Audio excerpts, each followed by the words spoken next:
Está difícil hoje, com problemas técnicos. Olá, professor Carlos Brito, seja bem-vindo também. Obrigado. Vamos já aguardar uns minutinhos até à hora para começarmos. Esperemos não ter mais questões técnicas. Fazem parte. Tenho aqui a Susana, na Bela, a dizer que não tem o link. Não sei.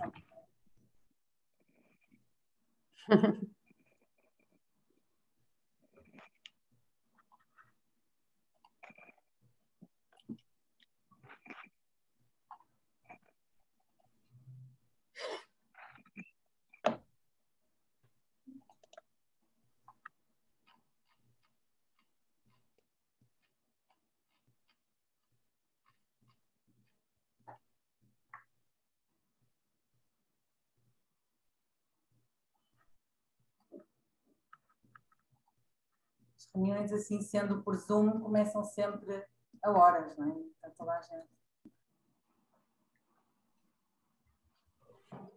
Pelo menos o argumento de que havia muito trânsito desapareceu. Exato. Pode haver outro. Pode dizer que a internet não funcionou, o cabo desligou, assim, mas... Acontece, acontece. Eu, pelo menos com a bateria, estou sempre... O meu computador não tem muito tempo de bateria e estou sempre a... E quando anuncia que está no final da bateria, já está quase a desligar. Então, às vezes, é...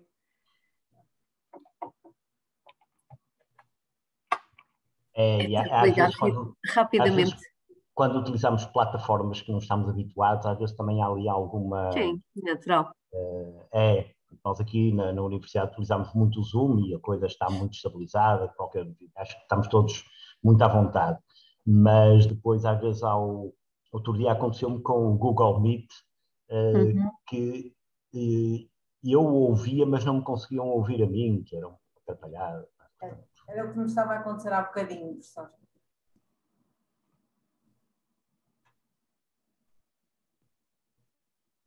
Vamos só esperar mais um minutinho, que o senhor reitor também disse que iria participar. Só um minuto.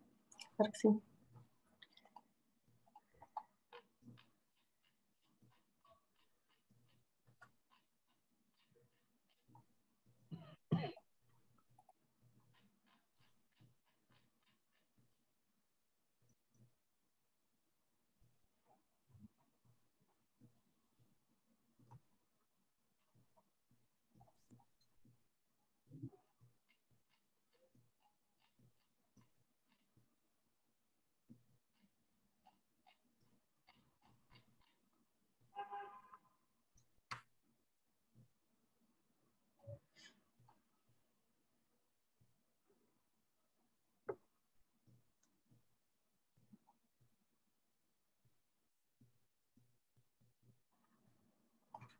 Enquanto aguardamos, vou só fazer uma pequena contextualização deste webinar e depois, entretanto, também o senhor reitor, entretanto, também deve se juntar a nós.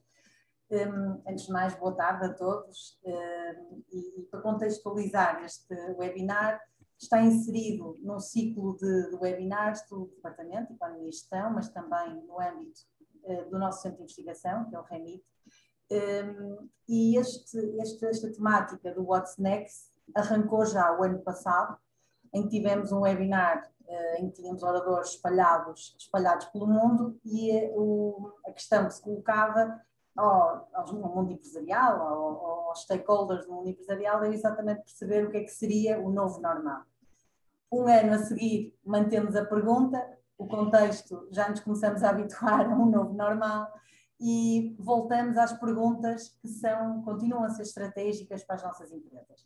Então, no âmbito também do projeto de ecossistemas interativo para a internacionalização das empresas portuguesas, que é um projeto que é liderado por uma professora e investigadora, que é a professora Carla Lobo, que no fundo trabalha as questões da internacionalização. E foi isso que deu um mote para o arranque, digamos assim, deste ciclo. Esse webinar foi na semana passada, exatamente sobre a internacionalização, e focou-se essencialmente no setor da cultura e da indústria criativa. Os outros dois, digamos, grandes desafios que vamos aqui debater será o da sustentabilidade e da transformação digital.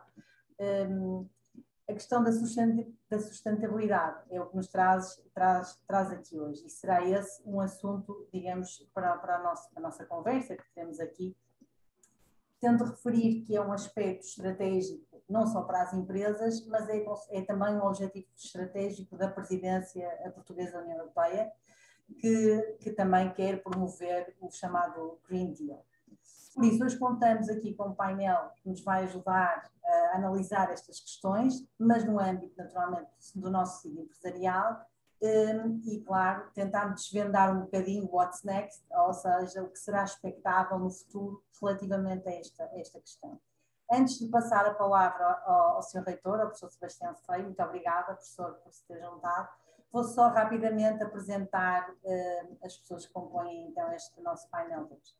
Temos a Anabela Bento, que é Business Development Manager do ISQ, em pouco mais de 20 anos de atividade profissional, em funções como International Business Developer, Project Manager, na Europa e em África, desenvolveu uma visão estratégica e uma compreensão da diversidade dos desafios, quer da parte da engenharia, quer dos negócios, e realmente sonha com um mundo em que a sustentabilidade, a engenharia e as pessoas sejam os pilares desse futuro. E é esse futuro que estamos aqui a discutir um bocadinho. Temos também, a quem agradeço naturalmente, a participação hoje. Temos também connosco o diretor da Viticultura da Aveleda, o engenheiro Pedro Maria Barbosa. Mais uma vez agradeço também a sua participação, cuja experiência desde pequeno está nesta área da vinha. Esteve 3 anos a trabalhar na região demarcada do Douro, no Douro Superior e na Quinta do Valmiel, onde chefiava toda a viticultura. Foi o projeto inovador da Aveleda que o chamou novamente às raízes, aos vinhos verdes, desde 2016, que ocupa então este cargo de direção de diretor de viticultura da Aveleda. Temos também connosco o João Miguel Pedrosa Rodrigues, a quem também agradeço a participação, que é o vice-presidente da Associação Têxtil e Vestuário de Portugal e também administrador da Pedrosa Rodrigues. Tem uma formação base em arquitetura, mas a experiência esteve muito sempre ligada à área da gestão. Profissionalmente tem como objetivos, naturalmente, a evolução, as novas experiências, ir melhorando com o contacto também com as diferentes pessoas que está conhecendo. Atualmente integra também o grupo alto nível do cluster do têxtil, que é um grupo cujos objetivos, no fundo, é definir os pilares e os eixos estratégicos do cluster do têxtil. Last but not least, temos a Mónica Monteiro, que é diretora de Planeamento, Gestão e Sistemas de Informação da LIPOR e é também nossa colega docente convidada do Departamento de Economia e Gestão. A Mónica tem já uma experiência vasta a nível profissional, que conjugou com um doutoramento na área da estratégia e, por isso, na perspectiva das aulas, consegue trazer um bocadinho para a sala de aula aquilo que realmente está a passar no mundo empresarial. Para além das funções de direção que ocupa na LIPOR, também coordena a revista digital Start & Go. Por isso agradeço mais uma vez a todos, dentro deste seminário que é o What's Next, Desafio da Sustentabilidade, e peço ao professor Sebastião para fazer o kick-off, se quisermos assim, desta sessão. Obrigada.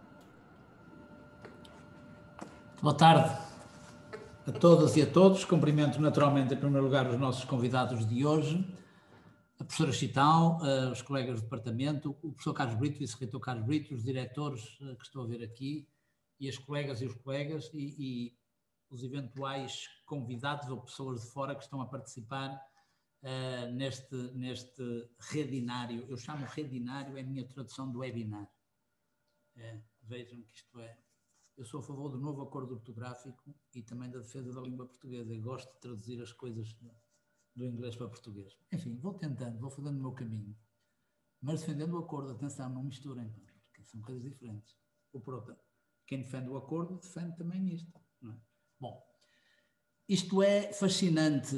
Eu quero começar por cumprimentar naturalmente e reconhecer, não é agradecer, porque acho que faz de alguma forma as obrigações, mas reconhecer o magnífico trabalho que vem sendo feito por muitos colegas aqui da universidade, e neste caso concreto pela professora Chital e pelos colegas que a apoiaram nesta organização, porque a riqueza da dinâmica e a riqueza das discussões que temos tido ao longo deste último ano e meio é uma coisa extraordinária, não é?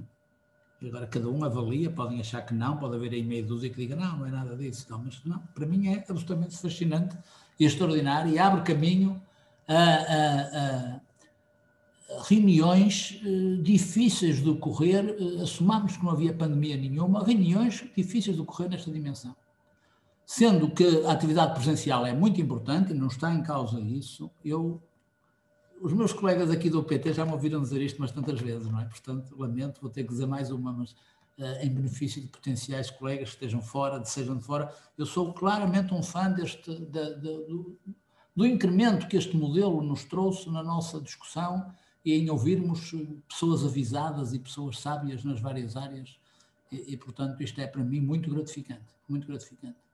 Ao longo da vida eu tenho tomado iniciativas de organizar reuniões nacionais, internacionais, durante os meus 47 anos de trabalho, fiz isso dezenas de vezes e, portanto, sou um absoluto defensor deste caminho.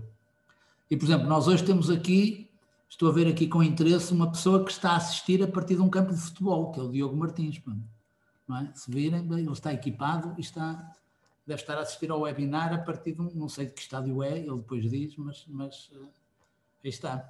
Bem, o tema de hoje tem a ver, ontem foi com a internacionalização, não é? Hoje é com a questão da sustentabilidade. Não vou falar muito sobre isso, primeiro porque são os colegas que vão falar, e depois porque todos sabemos e todos percebemos, acho eu, que a sustentabilidade a vários níveis, económica, social e ambiental, pela ordem que entenderem, é absolutamente crucial. E as empresas têm uma grande obrigação, na minha perspectiva, de atuar de forma sustentada e com uma ética social, particularmente ambiental, muito grande, muito grande.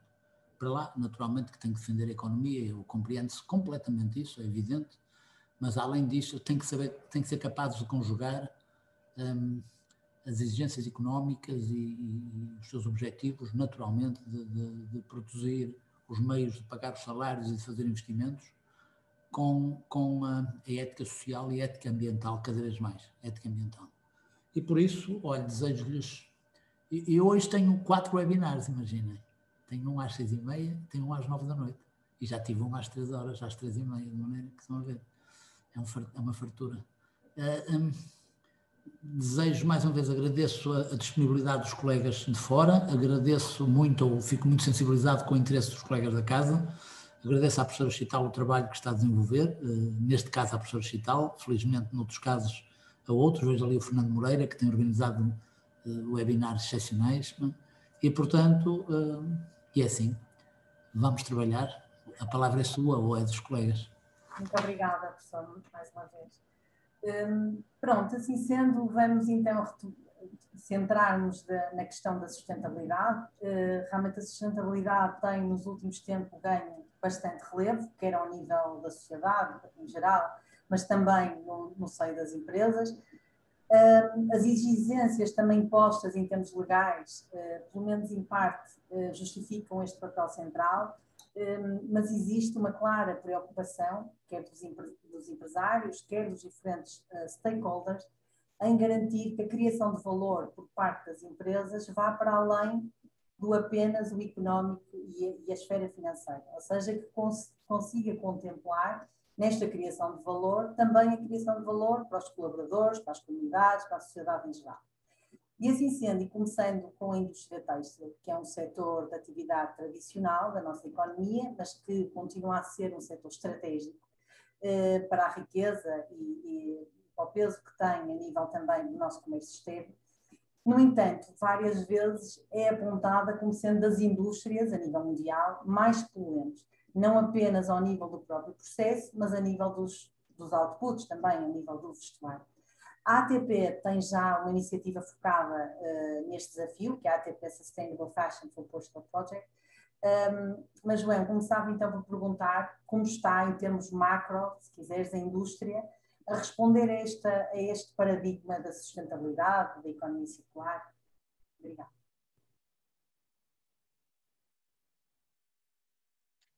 Boa tarde a todos, é muito bom estar aqui. Eu começaria, porventura, só para vos dar uma noção. O setor têxtil, a indústria têxtil em Portugal é bastante relevante para o país, mas é, apesar de tudo, uma molécula no contexto global. Não obstante, está ao nosso alcance sermos uma referência global nesta matéria. Em Portugal, o setor representa sensivelmente 5 mil milhões de euros de exportações, são 120 mil postos de trabalho, são mais ou menos 6 mil empresas, e o regime dominante é o private label. Portanto, nós produzimos vestuário, produzimos textilar para marcas que não são portuguesas, essencialmente. Há alguns bons casos portugueses, mas a matriz do setor é esta. Eu vou começar, e agora em resposta à pergunta, Chital, eu vou começar por dizer uma verdade de La Palice, que é a indústria está, de uma forma geral, em permanente e em cada vez mais acelerada transformação. Quero com isto dizer que eu vejo em curso uma reestruturação sólida e robusta da proposta de valor em toda a cadeia de fornecimento, no sentido de cumulativamente fornecer produtos, fornecer serviços e fornecer soluções especificamente dentro da área da sustentabilidade. É muito interessante ver que, de uma forma muito rápida e assertiva, o setor tem sido, na minha opinião, capaz de formular oferta dentro da categoria dos reciclados, dentro da circularidade, da certificação e da transparência, e sempre numa procura de valor acrescentado pela via do serviço. Esta reorientação tem vindo a ser feita de uma forma que me parece muito eficaz e transversal, ou seja, todos os stakeholders dentro do setor estão a agir de uma forma mais ou menos sólida, mais ou menos coordenada na mesma direção. Aliás, não há outra solução para o setor português. Há, e tem sempre havido ao longo do tempo de vida do setor, um fenómeno de ajuste no sentido da busca de maior valor acrescentado. Não é por acaso que já passámos por várias crises e ainda hoje cá estamos. Estamos numa era em que a sustentabilidade adquiriu merecidamente uma preponderância muito grande no valor percebido pelo consumidor. Sabendo isto, o que fizemos no setor foi proceder a um ajuste nessa direção. Devo dizer, até porque é justo, que estamos perante uma indústria que demonstrou e que é extremamente reativa relativamente a tudo o que são as expectativas do mercado e que este ajuste na direção da sustentabilidade, apesar de natural, nem sequer é novo. Tecnicamente nem sequer é novo. Eu conheço esforços individuais e esforços coletivos já bem maduros e com anos de antecedência face a esta trend, ou esta direção que vemos hoje. Eu diria também que a temática da sustentabilidade é recente na opinião pública e o seu impacto na indústria também é relativamente recente, mas não se trata de um tema novo para as empresas do cluster têxtil em Portugal. Portanto, é ponto assente que a resposta macro existe, mas, como é natural, também decorre de esforços micro que estão alinhados de uma forma orgânica. Este é um setor que é muito atomizado, é dominado por PMEs familiares muito viradas para si próprias, mas que pela sua interdependência e pelos esforços colaborativos que forçosamente são obrigadas a fazer, acabam por obter resultados maiores do que si próprias. Esta é talvez uma das nossas forças. Quero com isto dizer que, pelo recurso a uma lógica colaborativa dentro da cadeia, são criados benefícios estes para os processos de desenvolvimento e produção, que depois são customizados individualmente a cada cliente e dentro de cada cliente a cada produto. E isto é feito, na minha opinião, com uma espetacular flexibilidade e orientação para o valor, neste caso ao serviço da sustentabilidade. Sendo o valor positivamente afetado pela componente sustentável, como é o caso, então sou da opinião que Portugal tem ao seu alcance claras vantagens competitivas, tanto a nível ambiental como social. E sobre estas coisas é exatamente onde o setor está a agir. Obrigada, João. Mantendo este foco mais macro, digamos assim, gostaria de perguntar à Anabela também da experiência que tem do ISQ e ainda recentemente enquanto júri na atribuição de um prémio nesta área, como tem visto as empresas integrarem a sustentabilidade na gestão dos seus negócios? Bem, antes de mais, gostaria de vos agradecer o convite, é com muito prazer e com muita honra que estou aqui. a pergunta da Chital e vossa. Eu gostava primeiro por falar um bocadinho do que é isto do desenvolvimento sustentável. Não é uma coisa assim tão recente e segundo o relatório de Brundtland de 1987, o desenvolvimento sustentável é definido como um modelo de desenvolvimento que responde às necessidades do presente sem comprometer as capacidades das gerações futuras, para estas darem resposta às suas próprias necessidades. E isto coloca-nos aqui, desde logo, diria eu, numa posição em que todos, clientes, fornecedores, parceiros de negócio, enquanto cidadãos e as empresas também, têm todos responsabilidade nisso. Para além de todos os acordos, de todas as que se fizeram ao longo do tempo, houve em 2015, pelos 193 Estados-membros da ONU, os Objetivos de Desenvolvimento Sustentável, que também definiram quais eram as aspirações dos governos, dos cidadãos e por consequência também das empresas para 2030. E estes Objetivos de Desenvolvimento Sustentável, que todos nós conhecemos, criam um modelo global de governança e é aqui nesta questão da governança que também estão alguns dos temas. Bem, eu diria que o objetivo final é sempre, com estes objetivos de desenvolvimento sustentável, é erradicar a pobreza, promover a prosperidade, combater algumas desigualdades sociais e proteger o ambiente e combater as alterações climáticas também. Portanto, eu acho que os temas relacionados com a sustentabilidade estão cada vez mais presentes naquilo que são as estratégias empresariais, em todas as cadeias de valor, como dizia o João, o colega anterior, e em todas as cadeias de valor e no relacionamento com todos os stakeholders. É de facto um tema de chave para a competitividade das empresas, naquilo que são as estratégias a curto, a médio e a longo prazo. E a longo prazo é de facto muito importante analisá-lo e também já vou dizer porquê. Esta exigência crescente por parte dos stakeholders de que eu falava, dos clientes, dos investidores, dos colaboradores, dos reguladores, das entidades reguladoras, contribui de facto, esta análise contribui para uma eficiência operativa e para também, e um ponto muito importante, para aquilo que é possível gerir em termos de riscos. E a Chital falava deste prémio, que foi um prémio com a Exame e com a AGAs, de que nós fizemos parte, e a questão aqui dos riscos também estava muito patente. Portanto, a questão da gestão de riscos, e teve cerca de 100 e tal empresas candidatas, foi um processo que durou quase um ano, também devido aqui à pandemia, mas esta questão da gestão dos riscos também é uma área integrada na sustentabilidade para que as empresas estão a olhar cada vez mais.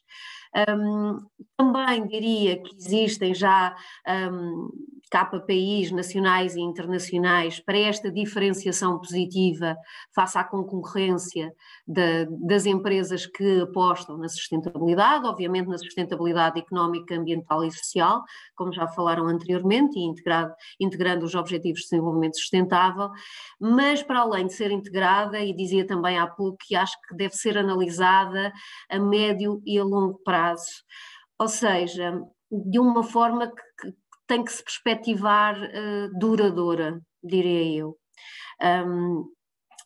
A sustentabilidade corporativa depende sempre da governance, como estava a dizer também há pouco. E esta dimensão pretende assegurar de facto que as empresas adotem princípios de gestão robustos e de uma gestão ética, não é?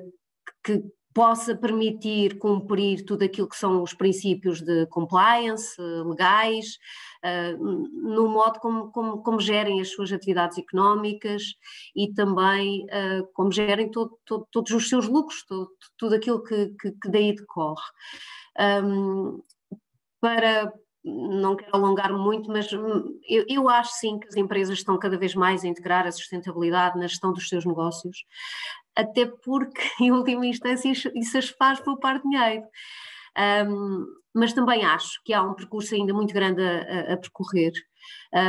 A sustentabilidade é ainda, infelizmente, mais comunicada do que praticada. E há um estudo da semana passada de uma universidade vossa concorrente, da Porto Business School, com uma empresa consultora, que demonstrou exatamente isto. Quase metade das empresas que inquiriram, e foram essencialmente pequenas e médias empresas, consideravam que a sustentabilidade era um tema muito importante na estratégia da empresa, mas 43,6% admitia ainda não ter um orçamento dedicado a esta área.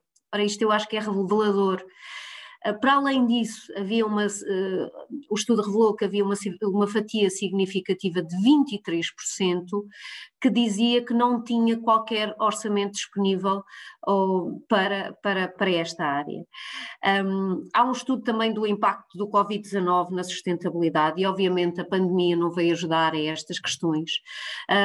Em Portugal, percebeu-se que a maioria das empresas já atribui esta importância, mas continua a não ser refletido nas suas práticas, porque há falta de um orçamento dedicado, como eu dizia anteriormente. Também existe alguma escassez de iniciativas, de recursos afetos a esta área e também da própria governança que estimula estas alterações. Há muita coisa a mudar, há muitas empresas a apostar na redução de resíduos, de emissões, de energia, na eficiência energética, e estas são as áreas em que as empresas dedicam maior atenção, na verdade. Terminar só a dizer que, de facto, a recuperação económica das empresas, ainda mais neste enquadramento atual, passa também, em parte, pela sustentabilidade. Mas também são necessários alguns incentivos financeiros e não financeiros para que esta aposta se torne mais efetiva, penso eu. Não sei se respondiste e tal, mas tentei. Obrigada. Passando agora para uma visão mais micro, se quisermos, ou mais centrada nas empresas, e olhando, digamos, para o setor do vinho, que é outro setor também estratégico para a nossa economia, perguntava ao Pedro como é que o setor, de uma forma mais geral, tem respondido a este desafio, e em específico os esforços que a Quinta da Aveleda, que é uma referência incontornável do setor, tem desenvolvido também neste âmbito. Boa tarde a todos e também queria agradecer o convite. Fico muito contente por estar a participar. Eu acho que o setor agrícola, em particular o vitivinícola, tem uma história já grande nesta dinâmica da sustentabilidade, porque assim o foi obrigado a fazer. Não é de agora, houve uma revolução grande na agricultura, eu diria que no final da década de 50, 60, e aí fizeram-se vários abusos em várias vertentes da sustentabilidade, e o próprio setor e o próprio mercado nos encarregou de ir alinhando.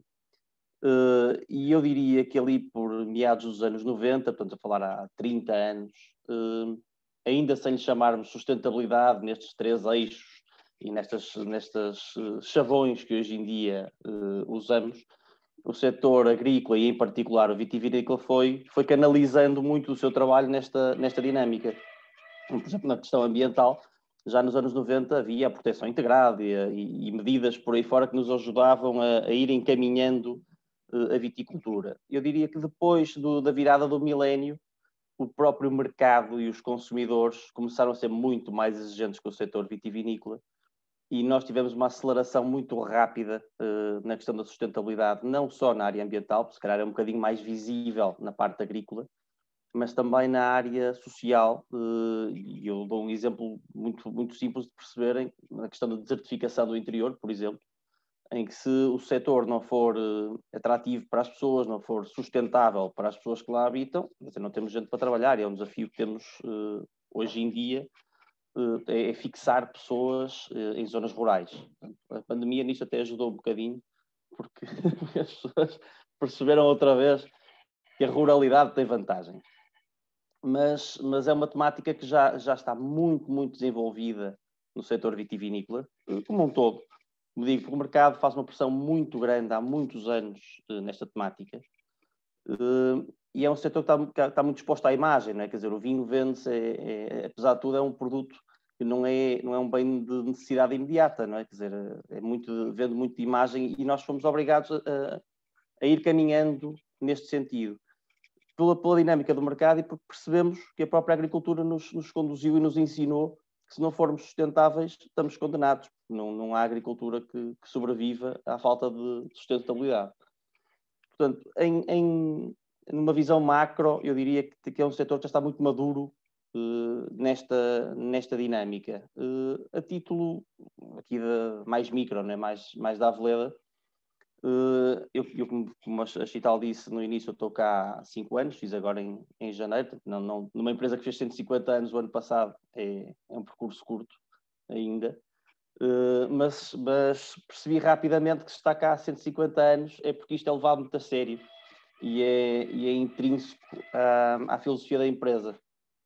E eu, estes dias, que comentava com a administração, que ia ter este webinar e por aí fora, e eles só disseram uma coisa muito simples, nós estamos cá há 150 anos e queremos comemorar os 300, portanto a sustentabilidade vai continuar a ser algo que tem que ser intrínseco. Na minha parte, e agora ainda mais micro, e indo aqui de encontro ao que dizia a doutora Anabela, nós temos um orçamento de sustentabilidade há muitos anos. Nós gastamos muito dinheiro em sustentabilidade, não só na questão ambiental, mas também na questão social. Para ter uma ideia, vocês não eram o exemplo, os menos bons exemplos que estava a... Não, mas temos e orgulhamos-nos de ter. Para ter uma ideia, somos a única empresa do setor certificada com uma norma que é a empresa familiarmente responsável, não é por acaso. É algo que deu algum trabalho a fazer e ficamos muito contentes por conseguir tê-lo feito. Temos certificações de tudo que é mais alguma coisa, ambientais, energéticas, porque realmente cada departamento, cada pessoa que aqui está, dedica uma boa parte do seu tempo a esta temática, mesmo sem saber, porque é algo que é endógeno, faz parte da cultura da casa. Para ter uma ideia, nós neste momento estamos a dar um passo mais profundo na dinâmica da sustentabilidade. Criamos agora está na moda dizer task force, mas eu não gosto nada da palavra, criamos um grupo de trabalho transversal da empresa, especificamente para tratar esta temática. Temos um aluno a fazer uma tese de mestrado, especificamente na sustentabilidade, e uma das coisas que está a fazer é um survey transversal, desde a administração ao colaborador de campo, para perceber o que é que para ele é a sustentabilidade da empresa. E assim vamos conseguir perceber isto que eu estava a dizer, o quão endógeno é para nós a sustentabilidade. Portanto, é algo que já vem de trás. Houve uma revolução muito grande na Aveleda, na viticultura, nos últimos 20 anos. E eu orgulho-me de dizer que hoje em dia somos muito menos interventivos do que éramos há 20 anos atrás. E para mim, sustentabilidade, eu até tenho um bocadinho de medo da banalização da palavra, mas vai de encontro a uma outra palavra que eu até prefiro utilizar, que no caso da viticultura, agora em específico, é equilíbrio. E equilíbrio em tudo. Equilíbrio na parte social, equilíbrio na parte ambiental. Portanto, eu acho que uma palavra mais completa que sustentabilidade, para mim, é equilíbrio. E quando nós estamos equilibrados no ecossistema vitícola, nós não precisamos intervir tanto. E depois é um ciclo virtuoso. Quanto menos intervimos, menos temos que intervir. E a coisa autorregula-se.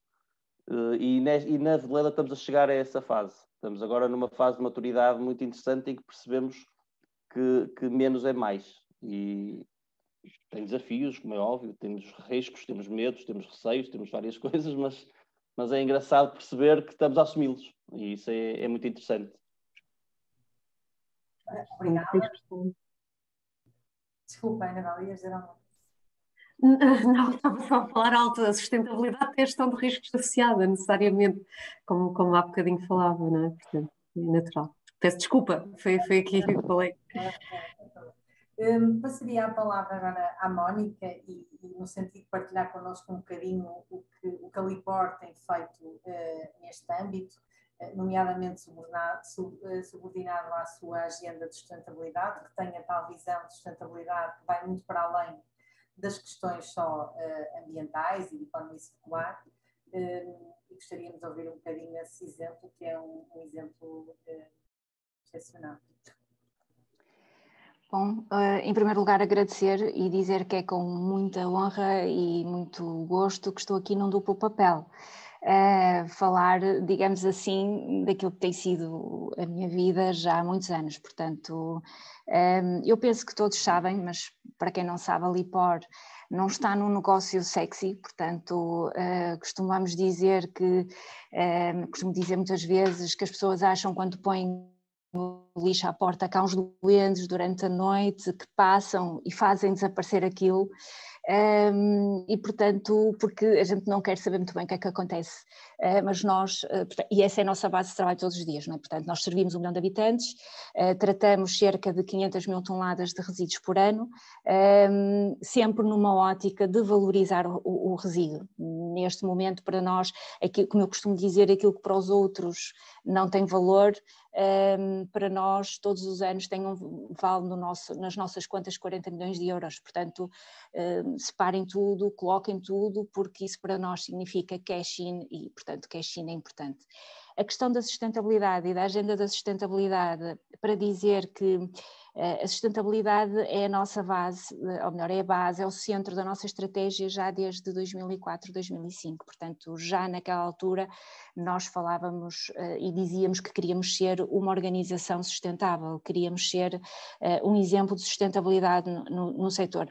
Este também foi um caminho natural, portanto nós também não temos 150 anos, temos 39 anos enquanto organização e queremos estar aqui, chegar aos 150 como a Aveleda e também fico muito contente que a Aveleda é cliente da LIPOR, portanto usa um dos que nós para já ainda um produto que é 100% circular, portanto a circularidade é uma base fundamental da sustentabilidade, portanto nós desde 2005 que temos perfeitamente claro em termos de estratégia de negócio e não temos um orçamento dedicado à sustentabilidade, poderíamos dizer que todo o nosso orçamento é para a sustentabilidade, portanto porque faz parte do nosso negócio, portanto nós desde muito cedo e também porque primeiro é preciso enquadrar, foi um caminho natural porque nós estamos no setor do ambiente, portanto estamos no setor do ambiente e se queremos ter as populações connosco não podemos fazer o nosso trabalho de qualquer maneira, portanto as preocupações ambientais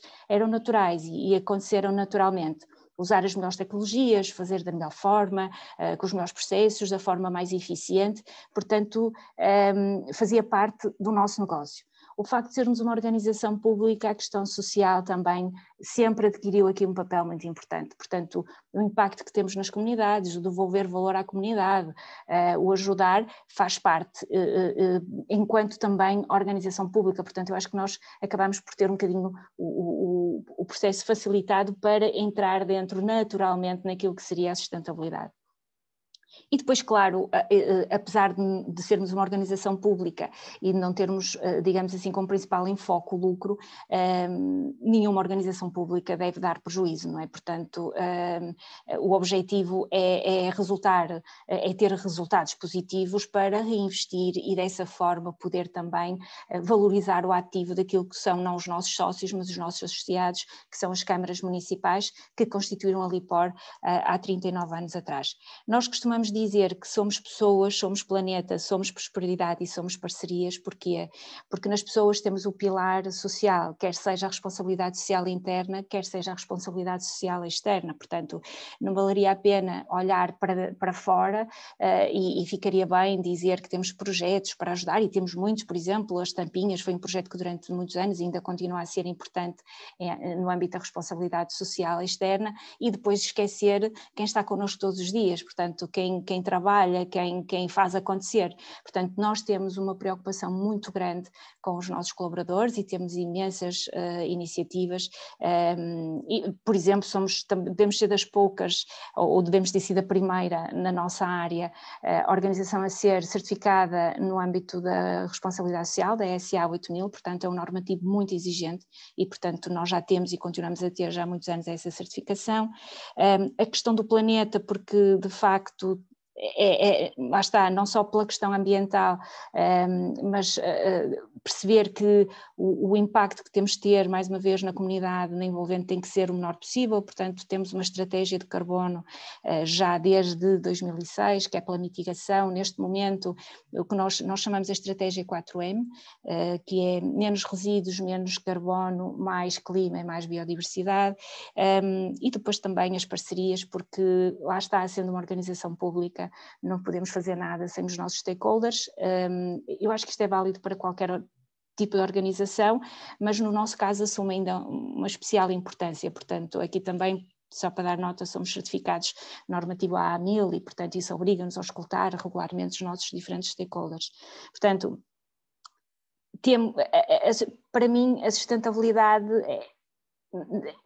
é como dizia o Pedro, faz parte do ADN, quer dizer, está na cultura, não conseguimos pensar de outra forma. Era inconcebível focarmos o lucro se se colocasse em questão, digamos assim, o ambiente, ou se se colocasse em questão a parte social. Portanto, como eu digo, foi um caminho que eu acho que foi naturalmente aparecendo, mas desde 2005, o nosso primeiro relatório de sustentabilidade foi em 2005, sempre certificado, portanto foi um caminho natural. Hoje não conseguimos pensar de maneira diferente quando definimos um negócio, ou quando definimos uma iniciativa, ou quando definimos um investimento, ou quando definimos a nossa estratégia anualmente. A sustentabilidade, a responsabilidade social e o ambiente estão sempre presentes. Não sei se respondi. Obrigada. E pegando um bocadinho naquilo que a Mónica também estava a falar, da importância de considerarmos todos os stakeholders, aqueles que contribuem, se quiserem, para a nossa criação de valor. Temos naturalmente, por um lado, os fornecedores, e a questão que se coloca é que princípios de sustentabilidade da empresa se aplicam aos fornecedores e como é que isso é monitorizado. E também do lado da procura, a questão que se coloca é se as empresas avaliam o impacto dos seus produtos, dos seus serviços, e notam essa preocupação, essa exigência da parte dos seus clientes. Perguntava ao João, relativamente ao cluster do têxtil, e naturalmente, em particular, relativamente à Pedrosa e Rodrigues, tem em consideração isto, ou seja, tem em consideração o papel quer dos fornecedores, quer dos clientes na política de sustentabilidade? Muito bem, nós vemos a sustentabilidade, claro que sim, em resposta direta, sim. Nós vemos a sustentabilidade em duas perspectivas. A sustentabilidade operacional, uma espécie de perspectiva interna, e a sustentabilidade estratégica, uma perspectiva mais externa e diretamente orientada com a proposta de valor e com o produto, com o serviço. A sustentabilidade operacional é, no fundo, a fundação, é algo que tem que estar no ADN, isso parece absolutamente evidente e fora de discussão. E é também a base da verdade sobre a qual iremos depois estabelecer aquilo que se pretende e aquilo que se fará relativamente à sustentabilidade dita estratégica, aquela que depois resulta da operação. De qualquer forma, e permitindo-me ser aqui um bocadinho académico, eu acho que nós olhamos sempre a sustentabilidade como um conteúdo transversal que se estrutura em três variáveis, que são complementares. Uma é a ideia de que o uso dos recursos atuais do planeta, com o intuito de satisfazer necessidades de hoje, que são imediatas, não pode comprometer a capacidade de satisfazer necessidades de gerações futuras. Há aqui uma espécie de responsabilidade ambiental, de onde depois sai a economia circular. Esta resposta, reparem, isto tem impacto, a LIPOR está no fim da cadeia, mas o nosso departamento de design está no início da cadeia deste processo.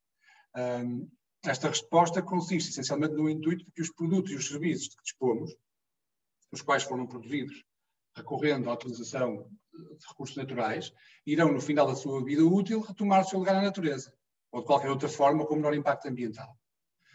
A segunda ideia é de que o impacto do produto na sociedade onde é produzido é relevante à apreciação que se faz do produto em si. Ou seja, o ser humano que produziu o produto é colocado no centro da equação da sustentabilidade.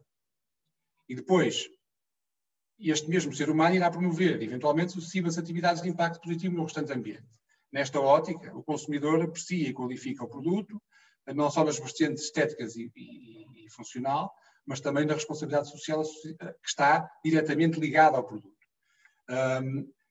Vejamos os exemplos da Everlane ou da Patagónia, por exemplo, que são marcas de moda que colocam a responsabilidade social no centro da sua identidade. Isto é na história da moda é uma coisa perfeitamente atual e novidade até. A terceira variável é a ideia da variável energética em si, em que a ausência de sustentabilidade energética associada à indústria coloca em risco qualquer tipo de sustentabilidade futura do atual modo de vida que temos hoje, em todas as suas vertentes. Dito isto, ao desenharmos operacionalmente e estrategicamente a nossa política de sustentabilidade, nós próprios, na Pedrosa, na nossa escala, temos a obrigação de combinar da melhor forma possível estas três variáveis. Isto não se faz sem os fornecedores e isto não se faz sem os clientes. A ideia é verter no nosso produto e no nosso serviço o conteúdo destas três ideias em simultâneo.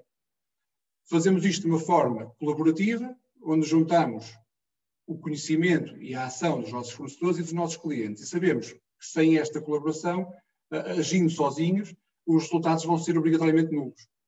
Portanto, não tenho dúvidas que é por essa combinação e por esse alinhamento de objetivos e de esforços que se executa tanto a nossa política de sustentabilidade como se alcança também a política de sustentabilidade de todos os outros envolvidos. Um bocadinho teórico, mas acho que é exatamente esta a mensagem. Não, é importante também fazer esta ligação com o que nós estudamos nas salas de aulas, ou seja, para os alunos também perceberem que afinal existe ligação com aquilo que se faz na prática. Não, porque, reparem, eu posso dar-vos exemplos técnicos concretos de soluções de sustentabilidade, mas vou entrar em tecnicidades. Na verdade, vai sempre cair nisto que eu acabei de vos dizer. Ter uma certificação SA 8000, nós também a temos, e acho que devia ser básico. Aliás, uma SA 8000 para uma empresa que cumpra não é difícil, é só processual. Temos a 14001, apesar de termos, em comparação, uma empresa de confecção como é a nossa, em comparação com uma tinturaria, nós não temos uma pegada perfeitamente irrisória, mas de qualquer forma gerimos as nossas emissões, gerimos todo o resultado da nossa operação. Ou Ecotex, GROT, esse tipo de coisas são perfeitamente standard na indústria hoje em dia.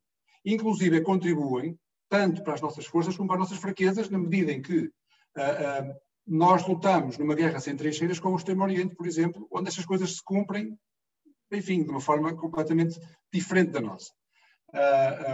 Mas também, no universo, como eu acabei de vos contar, em que a responsabilidade social é cada vez mais colocada no centro da marca e do centro do produto, pois muito bem, nós temos aqui uma força e uma oportunidade. Obrigada. Obrigado. A questão, para além dos stakeholders, temos aqui outro desafio que tem a ver com a questão da quantificação e realmente analisar os impactos, quer positivos, quer negativos, ao nível da sustentabilidade. Muito temos a nível de impactos, a nível das alterações, de impactos especificamente até a nível ambiental, e esta questão de tentarmos perceber a importância, a valorização que as empresas dão a este aspecto, ou à sustentabilidade, é uma questão também relevante. Pedi à Anabela a opinião relativamente a isto, ou seja, qual é a importância, a seu ver, que as empresas atribuem à sustentabilidade. Peço desculpa que eu estou com uma alergia horrível e de vez em quando tenho que recorrer aqui aos meus lenços. Bem, acho que já falámos aqui todos um bocadinho desta questão de a sustentabilidade empresarial não está necessariamente associada àquilo que é o perder dinheiro. Pelo contrário, não é? pelo contrário, uma das empresas que fez parte dessas candidaturas que falei há pouco, um dos donos das empresas dizia, a sustentabilidade, eu pratico, dizia ele, a sustentabilidade porque me fica mais barato, porque ao poupar a água, a ser mais eficiente energeticamente, com questões da AVAC e afins, com painéis solares, fotovoltaicos, com questões de regulação do próprio ar interior, tudo isso, eu poupei um monte de dinheiro a fazê-lo. E estas práticas da reciclagem, a reutilização de água, medidas de eficiência energética, de economia de energia, contribuem de facto, e as pessoas que falaram, os colegas de painel da Quinta da Aveleda e da área têxtil, com certeza têm isto bem presente e bem quantificado, como dizia a Chital. Isto contribui de facto para aquilo que são as reduções de custos de produção, não é?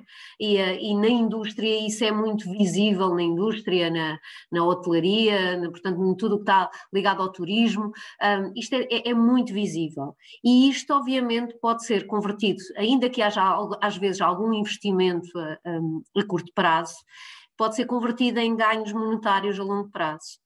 Mesmo as empresas que não estão ligadas propriamente às operações, como é o caso do ISQ, têm, para além de obrigações para com a sociedade e com o planeta, temos de facto algumas ações, e não querendo aqui particularizar em demasia. Por exemplo, nós temos o compromisso com a Lisboa Capital Verde Europeia 2020 e da Ação Climática de Lisboa 2030, e também fazemos parte do Pacto de Mobilidade, e definimos uma série de ações, de projetos, de medidas a implementar até 2030. Algumas delas já estão francamente implementadas.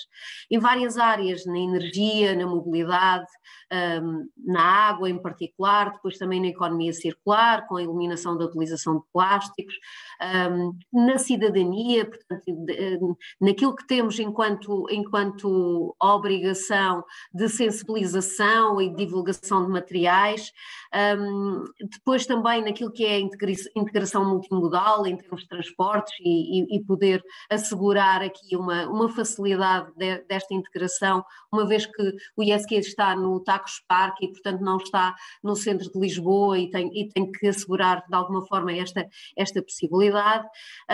O consumo sustentável, promover a aquisição de materiais e produtos sustentáveis certificados, de baixo carbono, em toda a cadeia de produção, e isto é uma obrigação, diria, eu utilizei a palavra aqui duas ou três vezes, a obrigação, e não é uma palavra que eu gosto muito, mas na verdade é uma responsabilidade, se calhar, de todas as empresas em estar atento a estas questões. Depois as questões que têm efeitos mais imediatos, de instalações de iluminação LED, de equipamentos de proteção, de produção de solar, e nós temos toda uma área de cobertura no ISQ já com painéis fotovoltaicos, a inclusão de arvoredo, que permite ter aqui uma melhoria de conforto exterior e da redução da carga térmica dos edifícios, e quando as empresas têm vários edifícios e uma quantidade significativa deles, isto tem um impacto de facto nas contas da empresa. Depois também a promoção da utilização de veículos elétricos, a existência de carregadores nos parques de estacionamento, lugares de estacionamento para esses veículos elétricos, para todas as pessoas que os têm internamente e também para os nossos visitantes, economizadores de água, tudo isto são de facto ações que podem ser transversais a qualquer empresa, e eu só estou aqui a falar um bocadinho nelas exatamente por isso, porque podem ser transversais a qualquer empresa e se demonstra ao final de algum tempo que elas têm esse impacto económico, porque de facto eu já não sei se foi o João, se foi o Pedro que disse que ter aqui uma ação em termos de desenvolvimento sustentável de qualquer empresa ou de qualquer ação, mesmo fora da empresa, que não tenha depois um retorno financeiro, torna-se difícil para a própria empresa poder justificá-la, não é? Ainda que tenha todas estes compromissos e todas estas questões para com a sociedade e para com o planeta.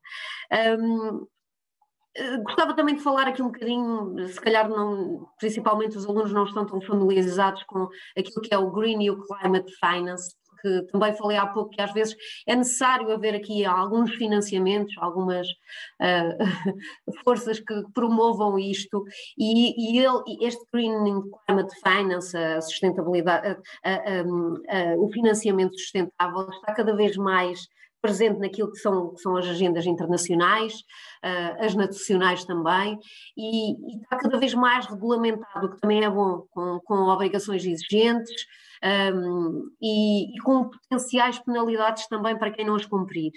E no caso das empresas, isto significa contribuir por uma integração destas práticas sustentáveis de que falava, estas e outras, de modo a conseguirem alcançar uma sustentabilidade corporativa, não é? Hoje a definição de sustentável vai muito para além do produto final, também como já foi falado aqui.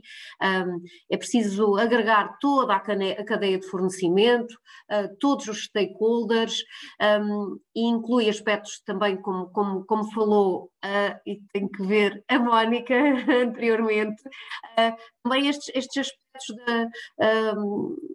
das questões sociais, da responsabilidade social, o respeito pelos direitos humanos e depois também, no caso em que isto se aplica, e há muitos em que isto se aplica, principalmente, volto a dizer, as indústrias e as empresas que assim tem esse impacto, a mitigação daquilo que é o impacto na biodiversidade da região.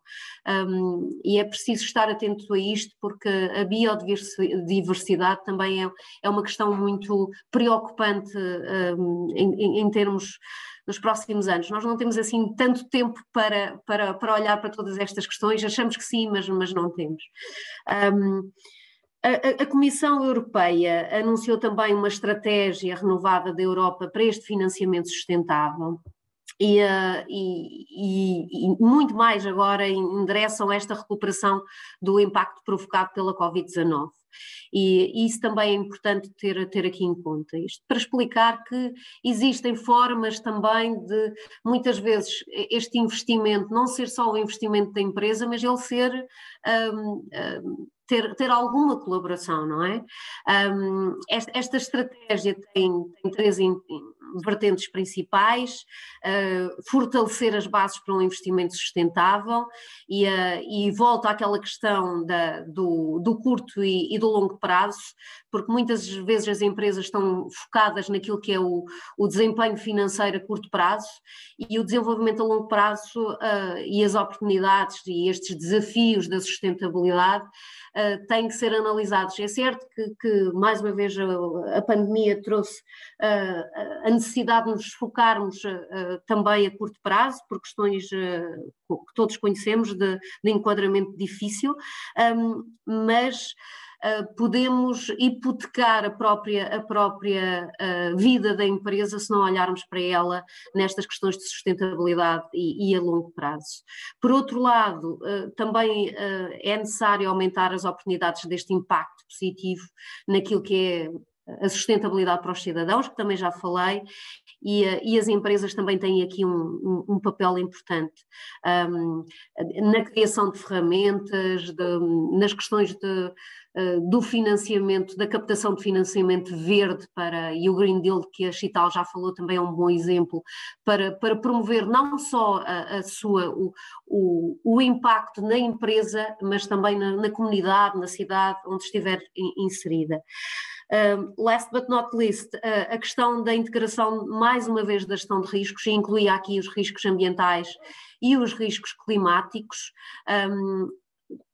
e os riscos sociais também, quando todos estes são relevantes e que deviam ser tomados sempre em consideração. Portanto, estas análises têm que ser, mais uma vez, sempre integradas, as questões da descarbonização da economia, da inovação, muito importante nestas possibilidades de desenvolvimento sustentável e de agregação de valor,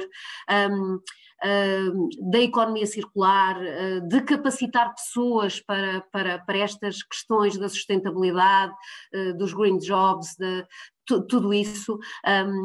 Só assim se cria valor, no meu entender, para todos os stakeholders. E depois também acho que é importante divulgar as boas práticas, o empenho.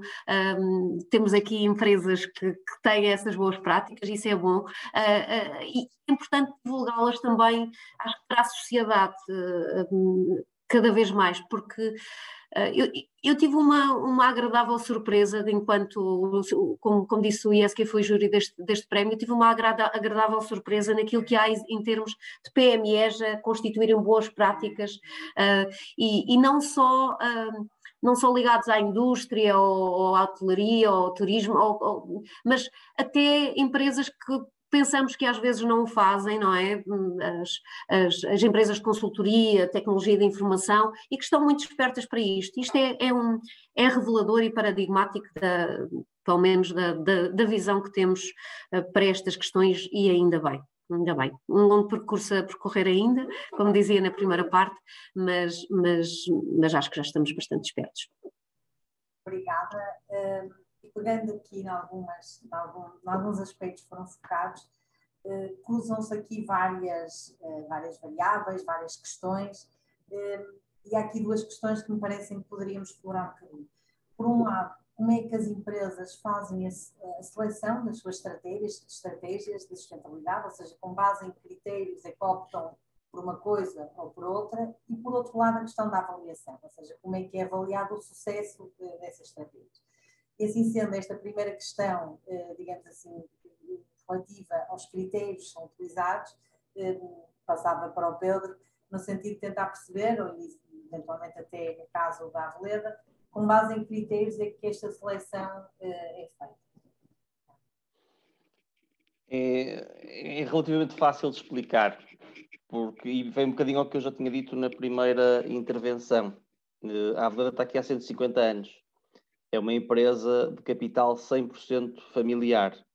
Portanto, não havendo uma pressão brutal para a entrega de resultados, como uma empresa que está, por exemplo, cotada em bolsa e que tem outro tipo de necessidades imediatas, a Aveleda não o tem. Obviamente tem que apresentar resultados, toda a gente tem que fazer, mas não tem uma pressão enorme para o fazer.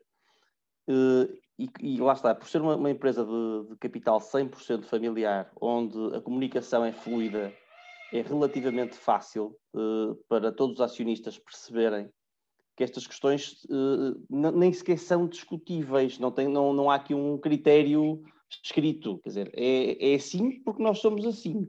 E eu dou-lhe um exemplo muito claro. Nós na viticultura, nos últimos 5 anos, o plano estratégico de 2015-2020, apontava para um crescimento da viticultura muito significativo, por uma razão muito simples, porque a região dos vinhos verdes, o vinho verde, está a crescer muito, continua a crescer, graças a Deus, muito, mas infelizmente a área de vinha na região dos vinhos verdes não, e muito devido ao abandono, portanto, a geração que está agora a chegar ao fim, e as novas gerações não pegam nas vinhas e na agricultura, estão nas grandes cidades e migraram, várias razões.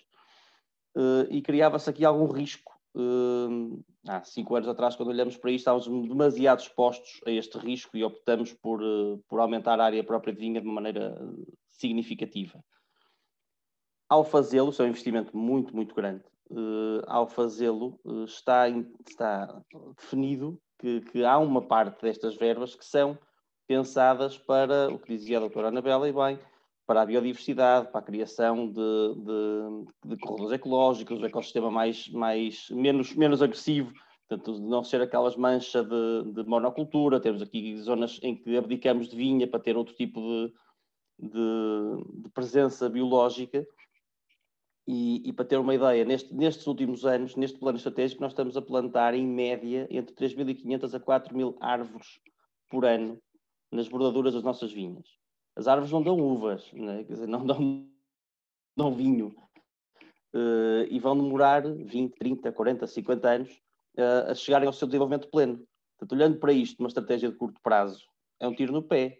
Quer dizer, é um custo. Agora, isto existe na Aveleda e olha-se para isto como uma estratégia de longo prazo para os próximos 150 anos. Os trinetos dos atuais administradores vão gostar imenso de ver as árvores que nós plantamos.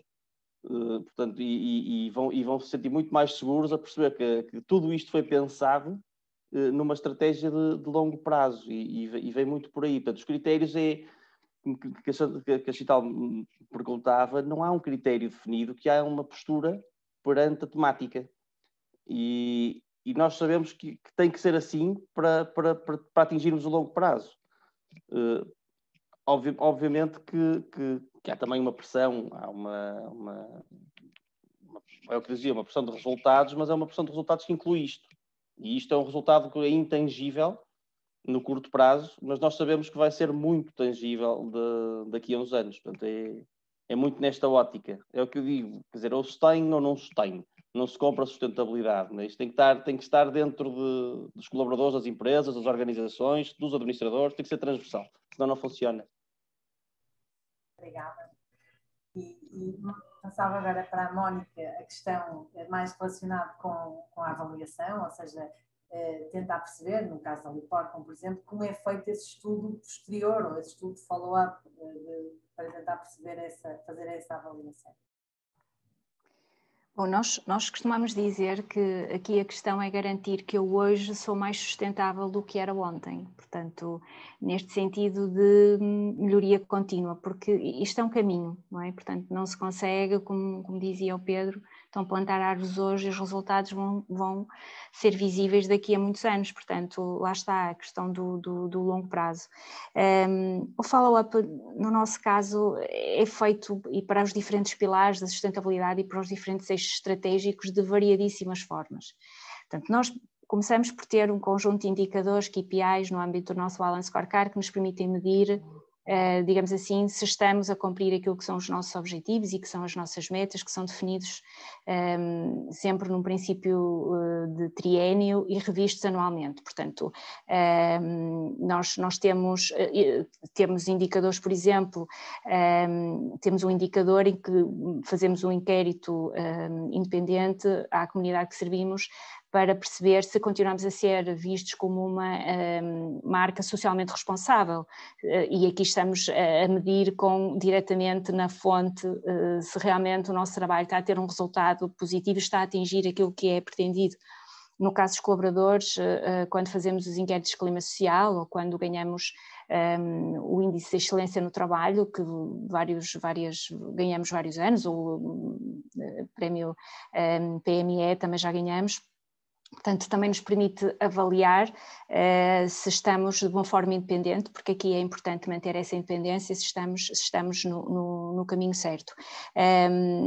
No caso digamos, do equilíbrio económico-financeiro é o mais fácil de medir, não é? Porque é no resultado líquido, ou há ou não há, e portanto, e eu concordo plenamente que ainda há um grande desconhecimento relativamente àquilo, e com aquilo que dizia a Anabela, relativamente àquilo, os resultados que podem existir, ou a tipologia de resultados que podem existir efetivamente de uma estratégia de sustentabilidade, porque os ganhos, lá está, em termos de água, em termos de energia, é essencial. E depois também relativamente àquilo que, por exemplo, que são os investimentos, como também penso que era o Pedro que dizia, que são mais imateriais, nós fazemos um grande investimento na comunidade, nomeadamente na biodiversidade, e portanto a nossa preocupação, nós não conseguimos medir de uma forma direta o impacto que isso tinha nas comunidades, não é? Portanto, era importante para o nosso Conselho de Administração saber que estava a fazer um investimento, mas que daí existia um retorno, até para continuar a garantir o investimento, que era aquilo que a gente queria. E fizemos um estudo, tivemos os resultados e até foram públicos, foram divulgados publicamente,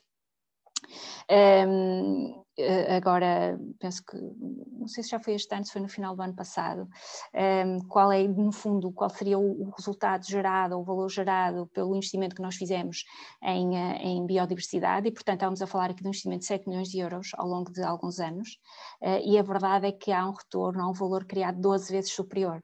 E, portanto, nós quando vimos os resultados, quando vimos os números, quando vimos aquilo colocados em números, confesso que sendo da área financeira, a minha primeira ideia foi isto 90 milhões, isto deve haver aqui um erro qualquer, mas não, quer dizer, é verdade que às vezes nós não tínhamos a noção da grandeza do resultado que poderia ter estes investimentos que nós fomos fazendo ao longo dos anos. E, portanto, claro que isto é muito importante para continuar a justificar o caminho que temos vindo a trilhar.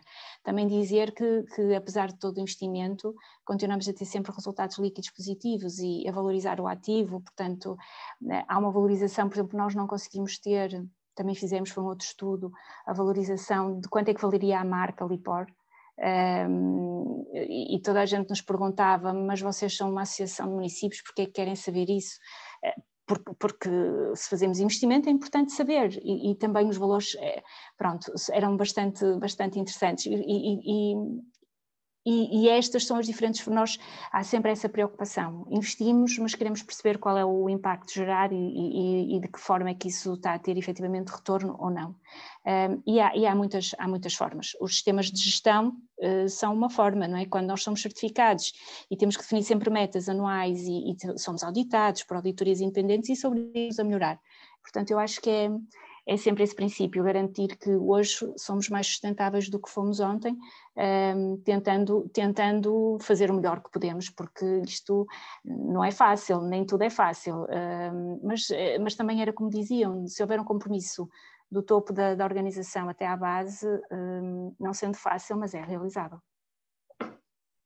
Obrigada, e estamos quase aqui a chegar à nossa hora, e só para chegarmos e fazermos digamos aqui, back to square one, ou completarmos o nosso círculo, voltávamos ao início, e a questão que colocava a cada um de vocês é exatamente esta, que é a questão também central, que é o que é que nos espera, what's next, relativamente a este desafio da sustentabilidade.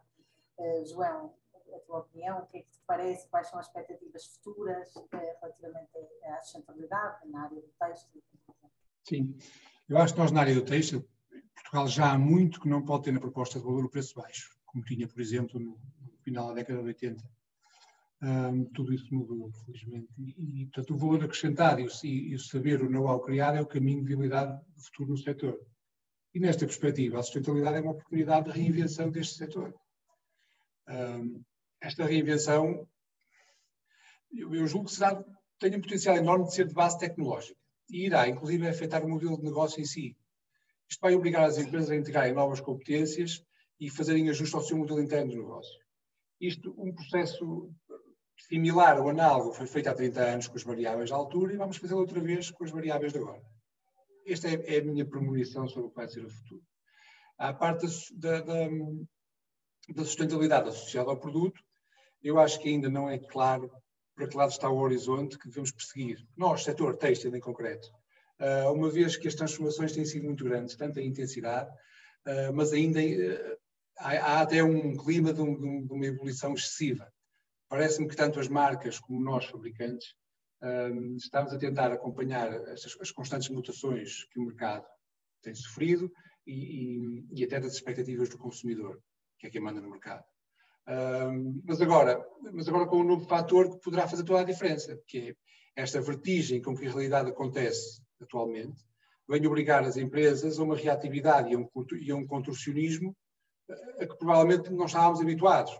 E a pandemia veio provar, inclusive, ou apesar de tudo, que, mesmo tendo sido apanhados de surpresa, a velocidade de reação do setor, que não impediu danos, não falta danos no setor, mas, apesar de tudo, eu acho que essa velocidade com que reagimos é promissora quanto à nossa capacidade de nos adaptarmos. Eu acho que, contudo, no pós-pandemia, quero dizer, numa espécie de mercado normalizado, nada mais será o mesmo. e a reatividade e esse contorcionismo que referi, o que recomendam é uma colaboração cada vez maior entre as empresas, com tecnológicas, com parceiros dentro do cluster e idealmente até com concorrentes. Eu acho que sozinho ninguém faz nada.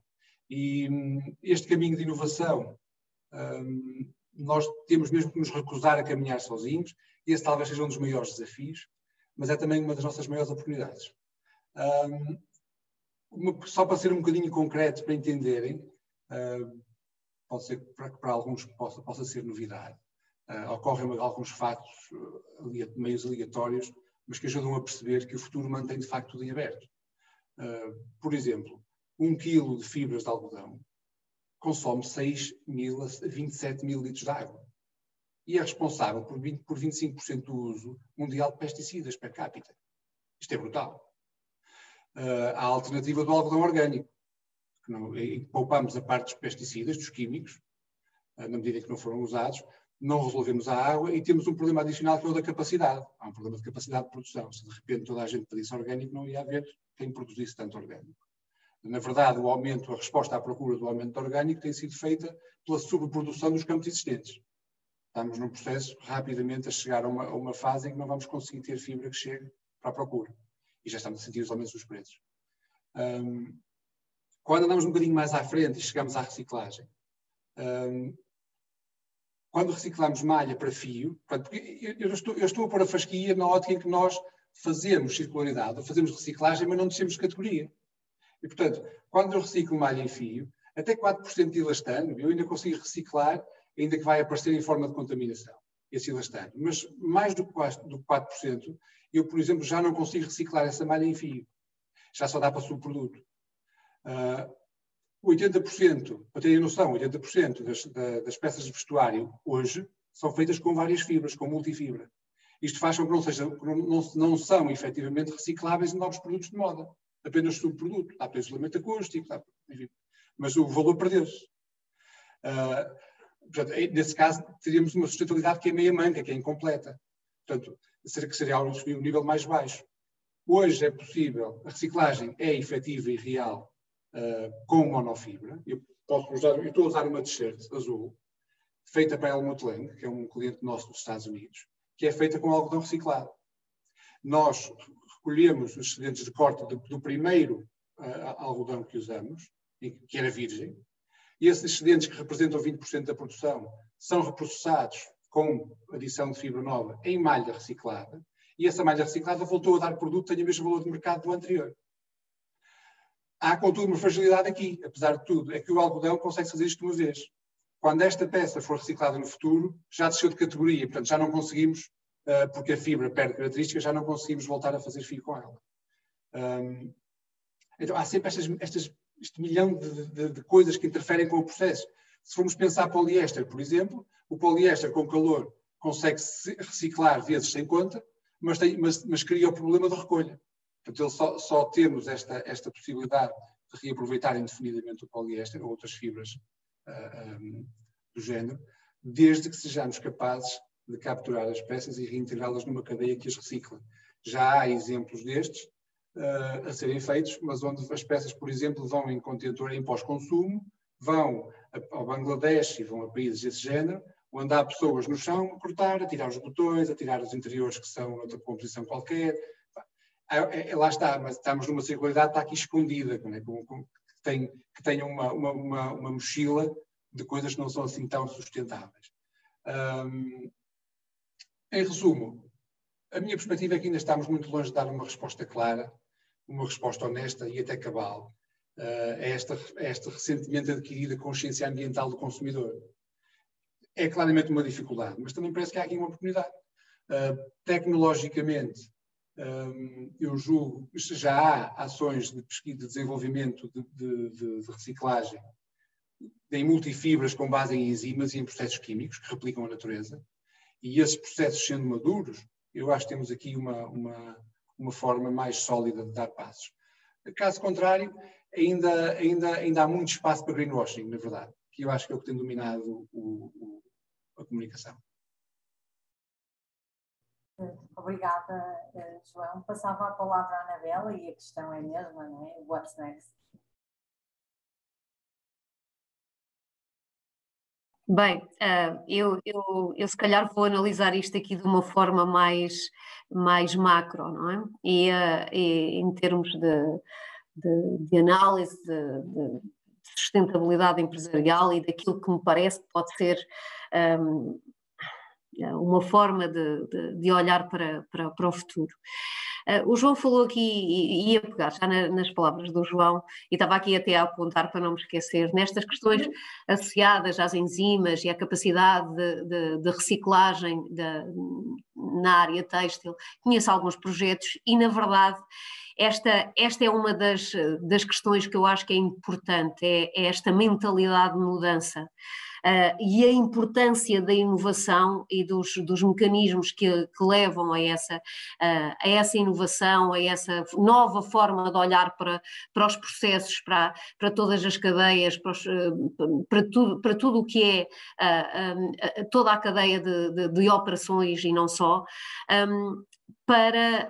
para a competitividade das empresas e para podermos, de facto, ter aqui alguma ação efetiva nestas áreas.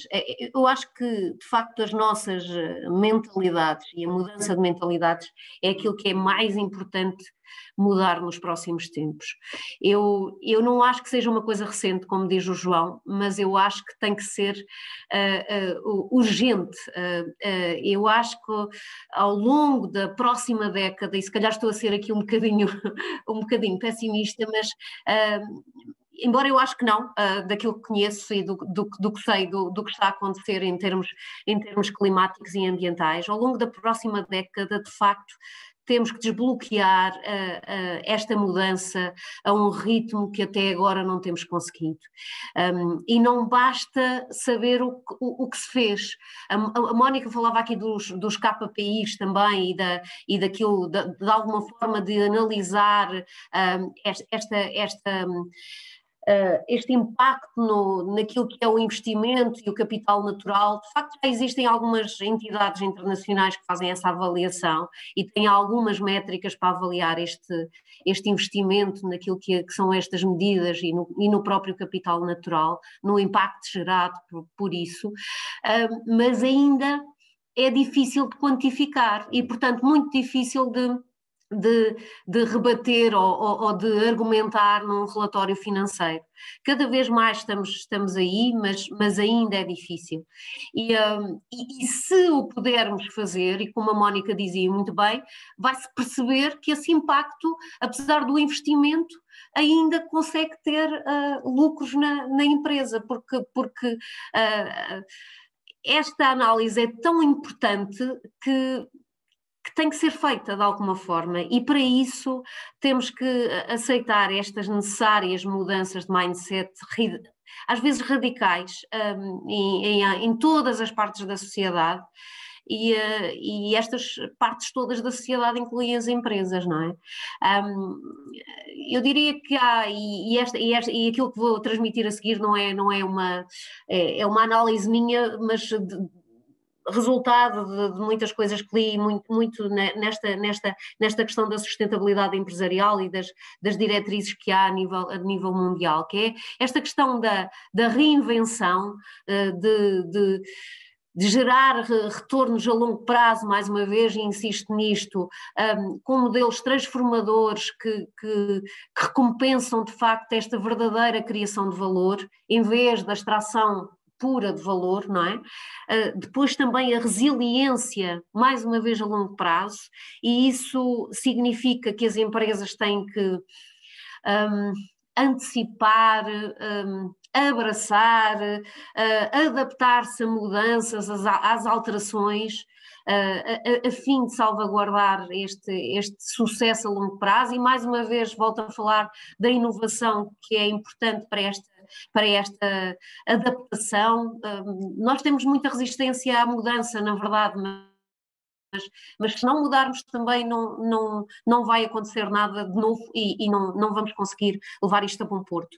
E depois também a regeneração, não é? Que não significa só não fazer mal, não significa só melhorar, mas significa construirmos e capacitarmos aquilo que são os nossos sistemas sociais, ambientais, para se autorregenerarem, para se curarem e para prosperarem, não é? E isso é absolutamente fundamental, do meu ponto de vista, para aquilo que são as transições, as ações necessárias, para aquilo que se fala, né, em termos de visão, primeiro até 2030 e depois até 2050.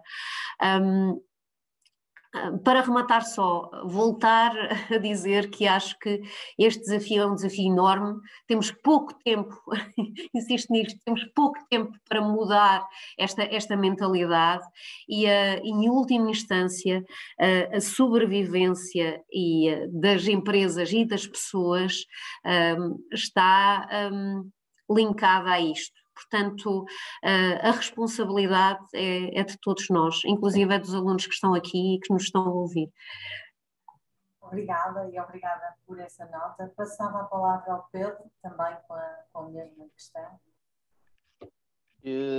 Eu, do setor, acho que, em primeiro lugar, acho que há aqui um desafio, há vários desafios no What's Next. Há um desafio de muito curto prazo, em que há uma franja do setor que está a passar mal com a pandemia, claramente. Portanto, há toda uma gama e uma franja de produtores de vinhos do segmento mais premium, que depende muito da restauração e da hotelaria e do turismo, e está a passar mal. Portanto, aqui há uma necessidade de curto prazo para a sustentabilidade do próprio setor, que é imediata. Vamos ter que resolver já. E isso depende de todos nós e de própria alguma reinvenção do setor.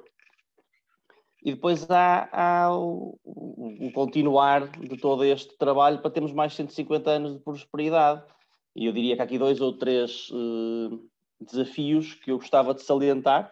Um é a sustentabilidade do próprio setor na parte do abastecimento de uva e da produção de uva, portanto, da agricultura e da viticultura em si. Que está a atravessar, como eu dizia há pouco, uma crise de generation gap, não é? E eu espero que isto se resolva rapidamente. Depois há a questão da mão de obra, que é crítica, e da desertificação das zonas rurais, que é também um desafio enorme para as empresas do setor, porque a grande maioria das vinhas são longe das grandes cidades, não é? Há também a questão do caminharmos no sentido do Green Deal, da questão dos pesticidas e dos fungicidas, do menor impacto ambiental. E há uma que agrega quase isto tudo, que a doutora Anabela já falou por 2 vezes e eu vou rematar com ela, que são as alterações climáticas, que são um problema que é um grande chapéu para isto tudo e que nos obriga a uma adaptabilidade imensa para conseguirmos ter mais de 150 anos, então não vamos ter de certeza. Sem querer ser pessimista, mas acho que na agricultura nós somos os primeiros a sentir a coisa, porque trabalhamos ao sol e à chuva e isto já se começa a notar e começa a ser um bocadinho assustador. Obrigada. E por fim, last but not least, Mónica. Bom, eu acho que, e falando de uma forma mais geral e tendo em mente que grande parte do tecido empresarial português, não no caso específico da Lipor, são pequenas e médias empresas, eu acho que tem que se falar a linguagem dos euros, portanto, que é uma linguagem que toda a gente entende e é fácil. Portanto, e por isso nós temos tanta preocupação em traduzir, digamos assim, todos estes ganhos e todas estas vantagens numa linguagem financeira, apesar de tudo. E, portanto, eu penso que quando os empresários, quando perceberem que apesar de haver algum investimento inicial, os ganhos, digamos assim, o resultado é positivo, portanto, eu penso que terão mais predisposição para olhar para a sustentabilidade como uma ferramenta de gestão de negócio como qualquer outra. Portanto, porque eu acho que é importante. Aqui dentro da sustentabilidade, eu acho que vai ser fundamental, porque tem um impacto muito grande também, quer no clima, quer na biodiversidade, é as questões da circularidade. Portanto, conseguir produzir produtos circulares, conseguir reintroduzir na economia aquilo que de outra forma iria chegar à Lipor, no fim da cadeia, não é? E nós ainda assim conseguiríamos valorizar, Mas o importante é não chegar ao fim da cadeia, o importante é que antes disso ele possa ser reintroduzido na economia novamente. Portanto, no nosso caso específico, nós estamos a trabalhar já há uns 4 anos numa visão, naquilo que é a visão que nós temos, é subir na cadeia de valor, garantindo que não temos só um produto que é 100% circular, que é o Nutrimais, e que a Quinta da Aveleda usa nas instalações das suas vinhas, mas que daí temos um conjunto de outros produtos que são também circulares e, portanto, e que a gente consegue acrescentar valor a essas matérias-primas. Portanto, nós encaramos o resíduo como um recurso e, portanto, um recurso que tem que ter uma valorização. Portanto, esta eu acho que em termos da Lipor é o nosso caminho, é para aí que estamos a caminhar. Claro que não pode ser feito, como dizia também o João, sem inovação, sem parceria, sem envolver o meio académico, sem envolver outras empresas. Portanto, concordo com o que foi dito, não fazemos nada sozinhos, portanto, e acho que nós em Portugal ainda precisamos trabalhar muito mais esta questão da parceria, de trabalharmos em conjunto. Eu acho que deve ter sido a primeira vez que eu ouvi falar em colaborar com concorrentes, portanto, e há muito espaço para o fazer, não é? Competir onde temos que competir e colaborar onde ganhamos ambos, portanto, sempre num princípio de estratégias de ganho-ganhas.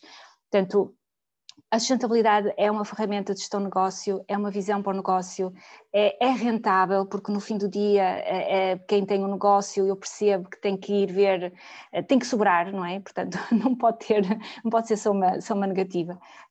E, portanto, há aqui muitas oportunidades e eu acho que se a sustentabilidade for vista desse ponto de vista, como uma oportunidade para reinvenção, para inovação, que é isso que nós estamos a fazer. Portanto, já há uns anos o nosso presidente do Conselho de Administração dizia que no meio de tudo nós também tratávamos resíduos, porque tínhamos um conjunto de outras coisas que fazíamos, e o futuro agora é de facto deixar de tratar resíduos para passar a produzir produtos numa ótica do resíduo como um recurso e com isso acrescentar valor económico, social e ambiental. Portanto, pode haver um ganho em todas as vertentes e é isso que a gente procura no trabalho que fazemos diariamente. Obrigada. Já passamos muito da nossa hora, conforme tinha combinado, por isso acho que podemos chegar por aqui. Não queria deixar de agradecer mais uma vez a todos os convidados por terem se juntado a nós neste brainstorming, se quiserem, nesta troca de ideias relativamente a este desafio que nos coloca a todos enquanto sociedade, e fica o convite de retomarmos esta conversa a nível presencial já na universidade. Esperemos que mais uma vez, obrigada a todos. Obrigado. Obrigada também. Obrigada a todos. Obrigada, foi um gosto. Obrigada. Adeus.